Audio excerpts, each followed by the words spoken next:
सूरज की किरणें जब पंजाब के सदराना गांव के खेतों पर पड़ती थी तो वहां का दृश्य किसी स्वर्ग से कम नहीं लगता था। हरे भरे खेत, दूर तक फैली फसलें और गांव की गलियों में बच्चों की हंसी। ये था 1946 का सदराना, जो उस समय अविभाजित भारत का हिस्सा था। 30 अगस्त 1946 को इसी गांव में एक सिख परिवार में एक बालक ने जन्म लिया। उसका नाम रखा गया हरभजन सिंह। हरभजन के पिता श्री तेज सिंह एक मेहनती किसान थे, जो अपनी जमीन और परिवार के लिए दिन रात मेहनत करते थे।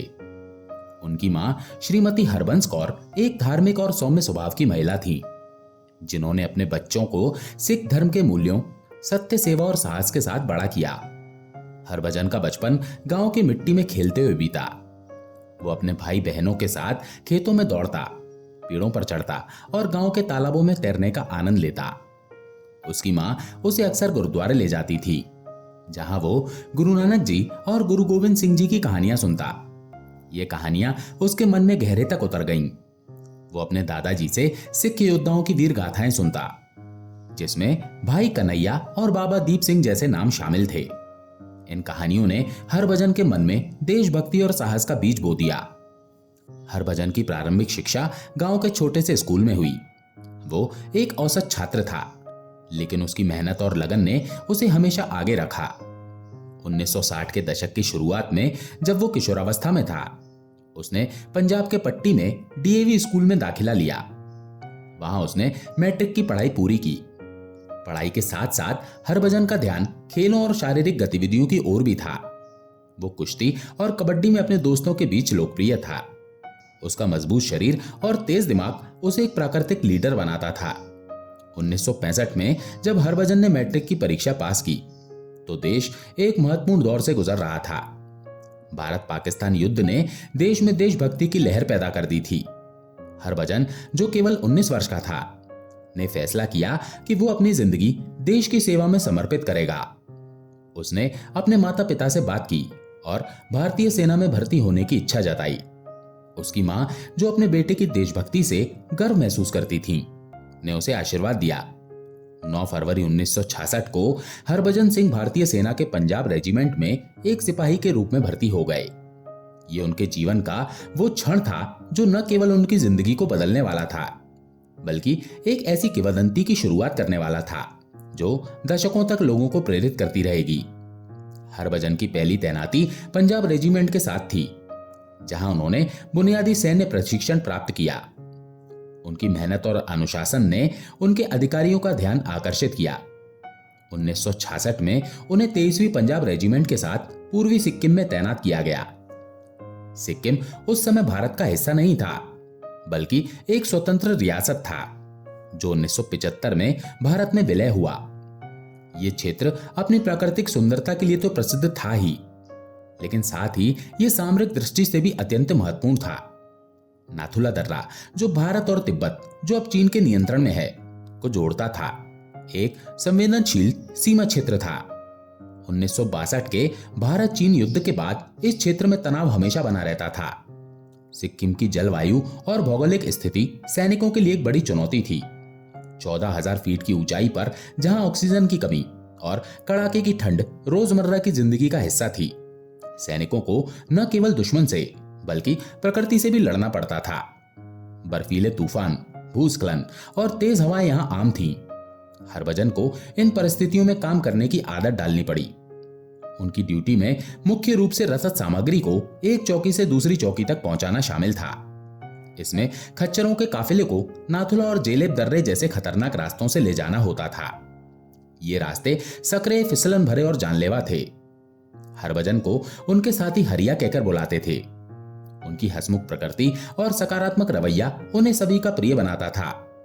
कड़ाके की ठंड में जब सैनिक निराश हो जाते थे, हरभजन अपनी मजेदार कहानियों और जोक से माहौल को हल्का कर देता था। वो अक्सर अपने साथियों को पंजाब के लोकगीत सुनाता और गुरुद्वारे की कहानियां साझा करता। उनकी ये आदत सैनिकों के बीच एकता और भाईचारे को मजबूत करती थी। 1968 का साल सिक्किम और उत्तरी बंगाल के लिए एक कठिन साल था। भारी बारिश, बाढ़ और भूस्खलन ने इस क्षेत्र को तबाह कर दिया था। नाथिला और जेलेब दर्रे के आसपास की स्थिति और भी खराब थी। सड़कें कीचड़ और मलबे से भरी थीं और नदियां उफान पर थीं। 4 अक्टूबर 1968 को हरभजन को अपने बटालियन मुख्यालय टकुला से डेंगचुल्ला तक खच्चरों का एक काफिला ले जाने का आदेश मिला। ये एक नियमित कार्य था, लेकिन उस दिन का मौसम इसे असाधारण रूप से जोखिम भरा बना रहा था। सुबह से ही बारिश हो रही थी और कोहरा इतना घना था कि कुछ फीट की दूरी पर भी कुछ दिखाई नहीं देता था। हरभजन और उनके साथी सैनिक सावधानी से आगे बढ़ रहे थे। खच्चरों का काफिला एक सकरे रास्ते से गुजर रहा था, जिसके एक तरफ गहरी खाई थी और दूसरी तरफ पहाड़। नथुला दर्रे के पास एक नाले के किनारे जहां पानी का तेज बहाव था, हरभजन का पैर अचानक फिसल गया। वो संतुलन खो बैठे और गहरी खाई में गिर गए। तेज बहाव ने उनके शरीर को बहा लिया। उनके साथी सैनिकों ने तुरंत खोज शुरू की, लेकिन घने कोहरे, बारिश और अंधेरे ने उनकी कोशिशों को विफल कर दिया। कई घंटों तक खोजबीन के बाद भी हरभजन का कोई पता नहीं चला। अगले दिन और फिर कई दिनों तक सेना ने खोज अभियान जारी रखा, लेकिन बर्फ, बारिश और भूस्खलन ने हर कोशिश को नाकाम कर दिया। अंततः सेना ने हरभजन को लापता घोषित कर दिया। कुछ अधिकारियों ने यह भी सोचा कि शायद वो ड्यूटी से भाग गए हों, लेकिन उनके साथी, जो उनकी निष्ठा और साहस को जानते थे, इस बात को स्वीकार नहीं कर सके। हरभजन का परिवार, जो पंजाब में था, इस खबर से गहरे सदमे में चला गया। उनकी मां हरबंस कौर अपने बेटे की वापसी की उम्मीद में हर दिन गुरुद्वारे में प्रार्थना करती थी। खोजबीन के 5वें दिन हरभजन के एक सहयोगी सिपाही प्रीतम सिंह को एक अजीब सपना आया। सपने में हरभजन ने उन्हें बताया कि उनका शरीर एक निश्चित स्थान पर बर्फ के नीचे दबा हुआ है। उन्होंने प्रीतम को उस स्थान का सटीक विवरण दिया। एक विशाल चट्टान के पास जहां 2 पेड़ एक साथ उग रहे थे। हरभजन ने यह भी कहा कि वो चाहते हैं कि उनकी याद में वहां एक समाधि बनाई जाए। प्रीतम ने शुरू में सपने को एक सामान्य सपना समझकर नजरअंदाज कर दिया, लेकिन अगली रात फिर वही सपना आया। इस बार हरभजन की आवाज इतनी स्पष्ट थी कि प्रीतम रात में ही उठ बैठा। उसने अपने साथियों को बताया, लेकिन कुछ लोग इसे अंधविश्वास मानकर हंसने लगे। प्रीतम ने हार नहीं मानी। उसने अपने कमांडिंग ऑफिसर से बात की और अनुरोध किया कि खोज को फिर से शुरू किया जाए। हालांकि कुछ अधिकारी संशय में थे। प्रीतम की जिद और हरभजन के प्रति उनका विश्वास देखकर खोज अभियान फिर से शुरू हुआ। सैनिक उस स्थान पर पहुंचे जो प्रीतम ने सपने में देखा था। वहां बर्फ के नीचे हरभजन का शरीर ठीक उसी जगह मिला जैसा सपने में बताया गया था। ये एक चमत्कार जैसा था। सैनिकों के बीच खुशी और आश्चर्य की लहर दौड़ गई। हरभजन की इच्छा के अनुसार उनकी समाधि छोक्या छो के पास बनाई गई, जो उनकी तैनाती का स्थान था। ये समाधि बाद में पुराना बाबा मंदिर के नाम से जानी गई। हरभजन की मृत्यु के बाद उनकी कहानी ने एक नया रूप ले लिया। सैनिकों ने नोटिस करना शुरू किया कि हरभजन की आत्मा अभी भी उनके साथ है। कई सैनिकों ने दावा किया कि उन्होंने हरभजन को रात में गश्त करते देखा। एक सैनिक, जिसका नाम बलविंदर था, ने बताया कि एक रात जब वो सीमा पर गश्त कर रहा था, उसे एक आकृति दिखाई दी।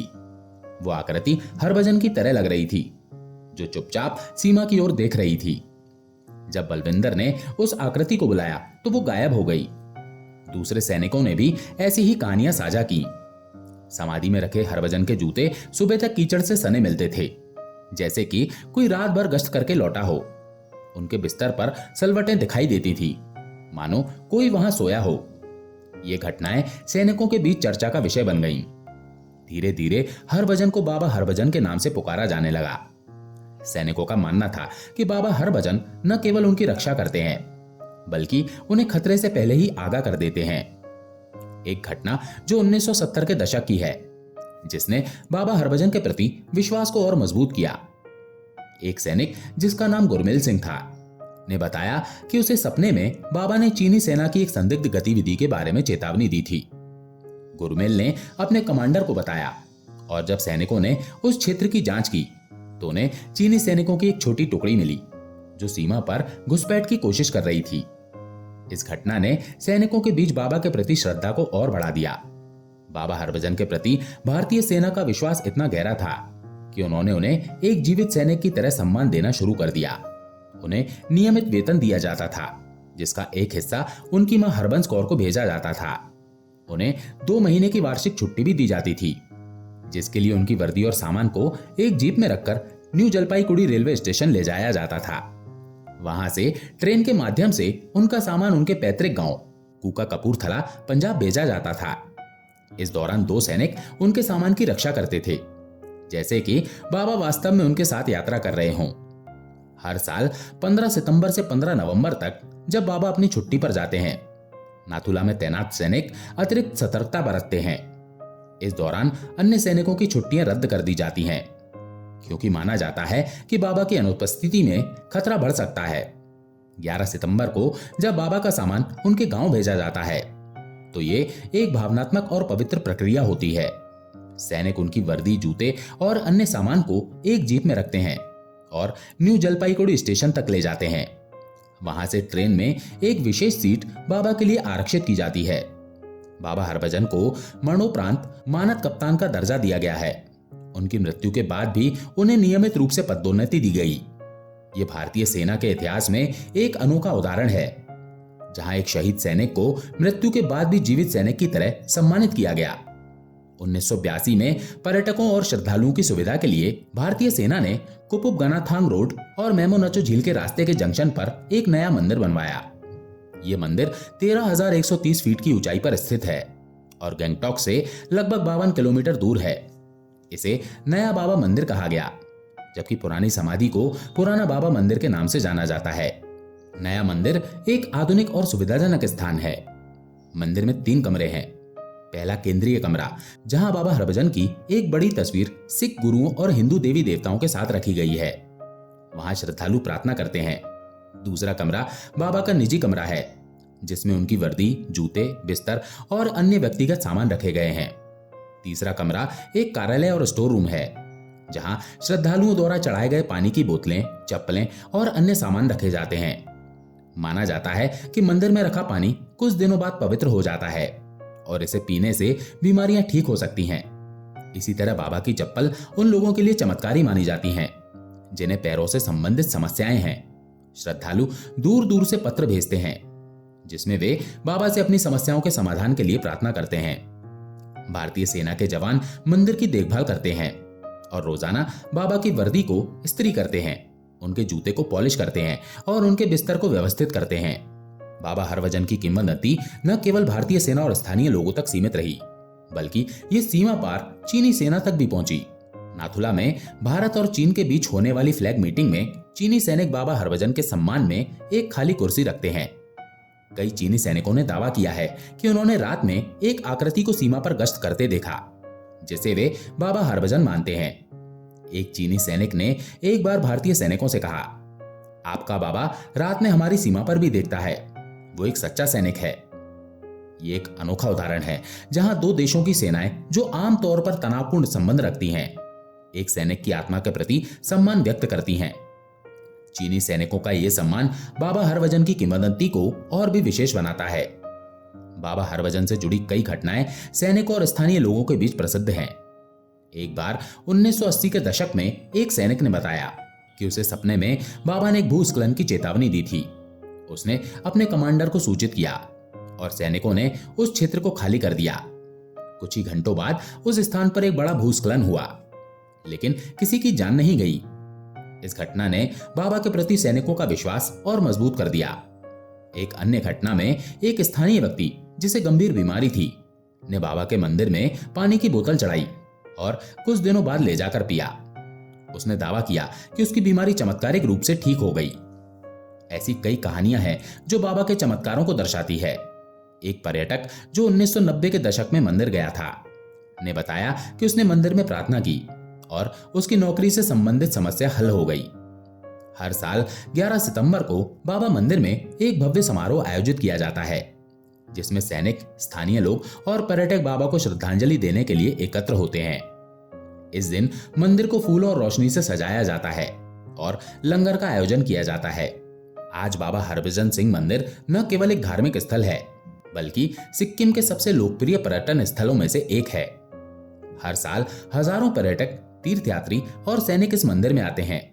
मंदिर का शांत वातावरण, हिमालय की गोद में इसकी स्थिति और बाबा की कहानी हर किसी को आकर्षित करती है। मंदिर के आसपास की प्राकृतिक सुंदरता, बर्फ से ढके पहाड़, झरने और शांत वादियां इसे और भी खास बनाती हैं। मंदिर में हर रविवार और मंगलवार को विशेष पूजा होती है, जिसमें मुफ्त भोजन वितरित किया जाता है। ये दिन पर्यटकों के लिए सबसे अच्छे माने जाते हैं। मंदिर में प्रवेश निशुल्क है, लेकिन चूंकि ये भारत चीन सीमा के निकट एक संवेदनशील क्षेत्र में स्थित है, इसलिए पर्यटकों को सिक्किम पर्यटन विभाग या भारतीय सेना से विशेष परमिट लेना पड़ता है। ये परमिट गंगटोक में आसानी से उपलब्ध होता है और पर्यटक इसे अपनी यात्रा कार्यक्रम के हिस्से के रूप में पहले से व्यवस्थित कर सकते हैं। मंदिर तक पहुंचने का रास्ता घुमावदार और थोड़ा चुनौतीपूर्ण है, लेकिन सड़कें अच्छी तरह से बनाए रखी गई हैं। सर्दियों में बर्फबारी के कारण रास्ता कभी कभी बंद हो सकता है, इसलिए पर्यटकों को मौसम की जानकारी पहले से ले लेनी चाहिए। मंदिर के आसपास कई छोटी छोटी दुकानें और चाय की टपरियां हैं, जहां पर्यटक गर्म चाय, मसाला नूडल्स और स्थानीय व्यंजनों का आनंद ले सकते हैं। ये दुकानें स्थानीय लोगों द्वारा चलाई जाती हैं, जो पर्यटकों के साथ मित्रवत व्यवहार करते हैं और बाबा की कहानियां साझा करते हैं। मंदिर परिसर में एक छोटा सा स्मारिका स्टोर भी है, जहां बाबा हरभजन की तस्वीरें, कीचेन और अन्य स्मृति चिन्ह बेचे जाते हैं। ये स्मृति चिन्ह पर्यटकों के बीच खासे लोकप्रिय हैं। बाबा हरभजन मंदिर की यात्रा केवल एक धार्मिक अनुभव नहीं है, बल्कि ये देशभक्ति और बलिदान की भावना को भी जीवंत करती है। मंदिर में प्रवेश करते ही पर्यटकों को एक अनोखी शांति का अनुभव होता है। बाबा की तस्वीर के सामने दीपक की रोशनी, अगरबत्ती की सुगंध और सैनिकों की उपस्थिति इस स्थान को और भी पवित्र बनाती है। कई पर्यटक यहाँ से प्रेरणा लेकर लौटते हैं और कुछ तो बाबा के प्रति अपनी आस्था को अपने जीवन का हिस्सा बना लेते हैं। मंदिर के आसपास की कुछ गतिविधियां भी पर्यटकों को आकर्षित करती हैं। नजदीकी मेमेनाचो झील और त्योसोमैगो झील की सैर, बर्फ में स्कीइंग और स्थानीय संस्कृति को समझने का अवसर इस यात्रा को और भी यादगार बनाता है। सर्दियों में जब मंदिर के आसपास बर्फ की मोटी चादर बिछ जाती है, तो ये स्थान किसी स्वप्नलोक से कम नहीं लगता। गर्मियों में जब चारों ओर हरियाली छा जाती है, मंदिर का परिदृश्य और भी मनमोहक हो जाता है। बाबा हरभजन मंदिर न केवल सिक्किम पर्यटन के बीच मानचित्र पर एक महत्वपूर्ण स्थान रखता है, बल्कि ये भारतीय सेना के साहस और समर्पण का भी प्रतीक है। ये एक ऐसी जगह है जहां हर भारतीय को गर्व महसूस होता है और जो विदेशी पर्यटकों को भारत की समृद्ध आध्यात्मिक और सांस्कृतिक विरासत से परिचित कराती है। यदि आप सिक्किम की यात्रा की योजना बना रहे हैं, तो बाबा हरभजन मंदिर को अपनी यात्रा में अवश्य शामिल करें। ये यात्रा आपके जीवन का एक अविस्मरणीय अनुभव होगी। दोस्तों, आशा है ये जानकारी और ये कहानी आपको पसंद आई होगी। अगर पसंद आई हो तो वीडियो को लाइक करके कमेंट में जय हिंद जरूर लिखें। चैनल पर अगर पहली बार आए हैं तो चैनल को सब्सक्राइब जरूर करें। जय हिंद।